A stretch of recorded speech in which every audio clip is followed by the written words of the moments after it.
Hey up everyone, and welcome back to Write Good Poetry with me, Sophie Sparham.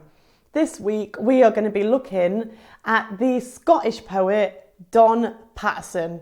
So, Don Paterson was born in 1963 in Dundee, Scotland. He's a professor of poetry at the University of St Andrews. He has also written 7 books of poetry and also works as a guitarist and composer. And I know that he's been an editor at Picador Macmillan also. So he's a talented guy. Now, I didn't know much about Don Paterson. I came across this poem first and I just saw it online somewhere and I just thought, what a beautiful poem. I'd love to have a little bit more of a look into that. So I thought we'd do it, on the show today. The poem is called Why'd You Stay Up So Late? And it's dedicated to Russ. And I'm going to read it for you now. Why'd you stay up so late? I'll tell you if you really want to know. Remember that day you lost 2 years ago? At the rock pool where you sat and played the jeweller with all those stones you'd stolen from the shore. Most of them went dark and nothing more, but sometimes one would blink the secret colour it had locked up somewhere in its stony sleep. This is how you knew the ones to keep.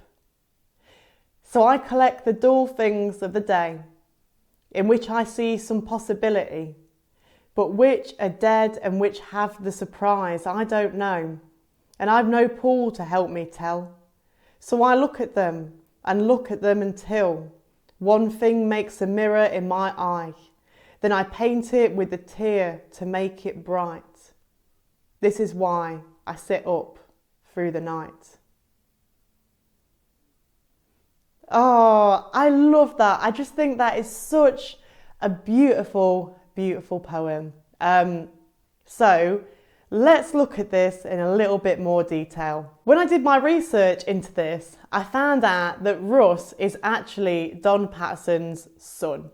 And this poem is meant to be explaining to his son about his job, writing poems. So in this, he's comparing writing poetry and, being creative to something that the son will relate to, which is going rock pooling and choosing out, beautiful stones to keep or take back from a day on the beach. So it's written in 2 stanzas. The first stanza is describing the kid's experience, and the second stanza is describing the dad's experience. And as I'm looking through it, I can see there is a rhyming pattern in it. So it's kind of starts with 2 rhyming couplets, no and a go. Then jeweller is just a line by itself. So that would be B. So it's AAB, sure and more, so that'd be CC. Colour, just again, a line on its own, so that's D. And sleep and keep. So it's kind of like 2 rhyming couplets, a line, 2 more rhyming couplets, a line, and that's the pattern of the rhyme throughout the piece. He's using the rock pooling and going rock pooling as a metaphor for writing poetry in this piece. And it's, when you go rock pooling as a kid or go looking in rock pools there, it's another world, and it's a really beautiful, magical thing. We never know what we're going to find, and finding shiny stones and stuff like that as a child is so exciting and wonderful and new, and it's like you're discovering all this new stuff, and it just seems to me the perfect comparison as when you're talking about poetry. So he's talking about the way he describes the rocks in this, but sometimes one would blink the secret colour it had locked up somewhere in its stony sleep. This is how you knew which ones to keep. So, he's kind of looking at these rocks, the kid's looking at the rocks, and the ones that have these beautiful colours that he's washed in the rock pool, he decides to keep because they're special.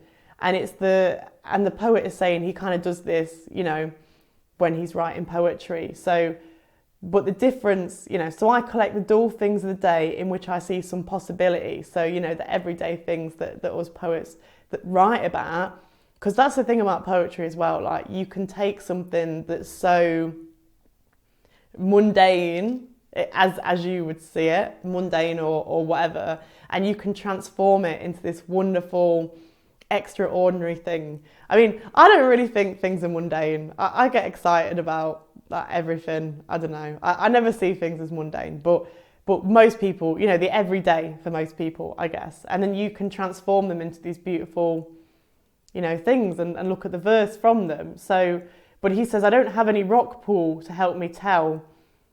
He's not got this rock pool that the kid's got, but he's kind of, he's got to use his own judgment sort of thing. Then I paint it with a tear to make it bright. This is why I sit up through the night. What a beautiful couplet to end it on as well. So like his way of making it bright is he getting emotional about it, I guess, and being like, oh, and that's kind of like what brings the light onto these, things that he's deciding to capture and write about. And I just thought it's a really simple poem, but it's just so effective. And I just thought it was a really, really wonderful kind of way to explain poetry to a child. And so that's why I decided to go with that today. I really, really hope you've enjoyed this kind of whirlwind tour of Don Paterson's Why'd You Stay Up So Late? If you've got any more comments or anything to add or anything that you would like to, talk about that I haven't mentioned, please get in touch. Always, always love to hear from you. And please do a like and subscribe if you haven't already. I'll be back next week. Have a good one.